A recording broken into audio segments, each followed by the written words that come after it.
வணக்கம் சார். என் பேர் வேலுச்சாமி. நான் ஈரோடு மாவட்டத்தை சேர்ந்தவன். எனக்கு கடந்த 2 வருஷமாக முட்டி வலி தாங்க முடியாது இருந்துச்சு சார், மூட்டு தொல்லை. நான் அலோபதி, சித்தா ஏதேதோ ட்ரீட்மெண்ட்லாம் எடுத்துக்கிட்டேன். ஆனால் ஒன்றும் சரியாகலை சார். ஒரு 5 நிமிஷத்துலேருந்து 10 நிமிஷம் கூட என்னால் காலை தொங்க போட்டு உட்கார முடியாது, நிற்க முடியாது. பெரும் பிரச்சனை, வலி தொல்லை அதிகமாக இருந்துச்சு சார். அப்போ தான் என்னுடைய நண்பர் ஒருத்தர் சொன்னார், திருச்சியில் கேரளா ஆயுர்வேதா ஹாஸ்பிட்டல் ஒன்று இருக்குது, வேணா நீ ட்ரை பண்ணி பாருன்னு சொன்னார்.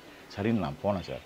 அங்கே டாக்டர் என் முட்டியை செக் பண்ணிவிட்டு, மூட்டு எலும்பு தேஞ்சிருக்கு, இதுக்கு தங்கிய ஆயுர்வேத ட்ரீட்மெண்ட் எடுத்துக்கணும்னு சொன்னார். பொழப்பெல்லாம் விட்டுட்டு எப்படின்னு யோசித்தேன். அப்புறம் அந்த ஆயுர்வேத ட்ரீட்மெண்ட்டுடைய அவசியங்களை விளக்குனாங்க. புரிஞ்சுக்கிட்டு ஒத்துக்கிட்டேன்.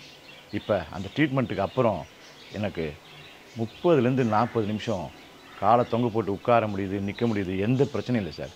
சுத்தமாக கால் வலியோ மூட்டு வலியோ இல்லை சார். நல்லா இருக்கேன்.